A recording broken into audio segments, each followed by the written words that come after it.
ആവശ്യങ്ങൾ ഉന്നയിച്ച് Kanhangad merchants association July 7-ന് കാഞ്ഞങ്ങാട് നഗരസഭ ഓഫീസിനു മുന്നിൽ മാർച്ചും ധർണയും സംഘടിപ്പിക്കും.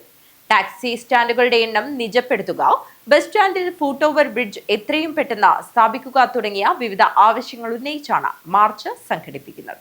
ടാക്സി സ്റ്റാൻഡുകളുടെ എണ്ണം നിജപ്പെടുത്തുക, ട്രാഫിക് പരിഷ്കരണം നടപ്പിലാക്കുക, സ്വകാര്യ വാഹനങ്ങൾക്ക് പാർക്കിംഗ് സൗകര്യം ഏർപ്പെടുത്തുക, അനധികൃത വഴിയോര കച്ചവടം നിയന്ത്രിക്കുക തുടങ്ങി വിവിധ ആവശ്യങ്ങൾ ഉന്നയിച്ചുകൊണ്ടാണ് കാഞ്ഞങ്ങാട് മർച്ചന്റ്സ് അസോസിയേഷന്റെ നേതൃത്വത്തിൽ ജൂലൈ 7-ന് കാഞ്ഞങ്ങാട് നഗരസഭ ഓഫീസിനു മുന്നിൽ മാർച്ചും ധർണയും സംഘടിപ്പിക്കുന്നത്.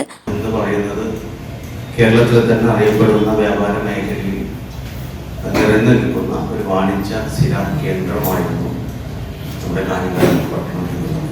അത് ഞാൻ പറയാതെ തന്നെ എൻ്റെ സീനിയർ പത്രക്കാർക്ക് എല്ലാവർക്കും അറിയുന്ന കാര്യം തന്നെയാണ്. ഇന്ന് നേരെ മാറി നമ്മുടെ പട്ടണത്തിലേക്ക് ആൾക്കാർ വരാൻ മടിക്കുന്ന ഒരു അവസരത്തിലാണ് ഇങ്ങനെ ഒരു കാഞ്ഞങ്ങാട് മർച്ചന്റ്സ് അസോസിയേഷൻ ഇങ്ങനെ ഒരു സമരം പ്രഖ്യാപിച്ചിട്ടുള്ളത്. ഒരു കുടുംബമായി വന്ന് കാഞ്ഞങ്ങാട് പട്ടണത്തിൽ വ്യാപാര സ്ഥാപനങ്ങൾ വന്ന് പാർക്ക് ചെയ്ത് ഒരു ഷോപ്പിൽ കയറി സാധനം വാങ്ങാൻ പറ്റാത്ത ഒരവസ്ഥയിലാണ് ഇന്ന് കാഞ്ഞങ്ങാട് പട്ടണം ഉള്ളത്.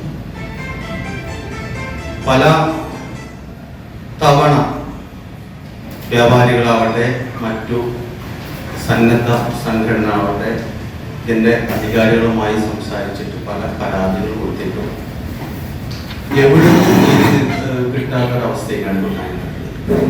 ഞങ്ങൾ വ്യാപാരികൾ മാത്രമൊന്നുമല്ല അനുഭവിക്കുന്ന വിഷമങ്ങൾ. കാരണം പത്രമാധ്യമ പ്രവർത്തകർക്ക് അറിയാം, കാഞ്ഞങ്ങാട്ടെ പാർക്കിങ്ങിൻ്റെ അവസ്ഥ അറിയാം, സ്റ്റാൻഡുകളുടെ അവസ്ഥ അറിയാം.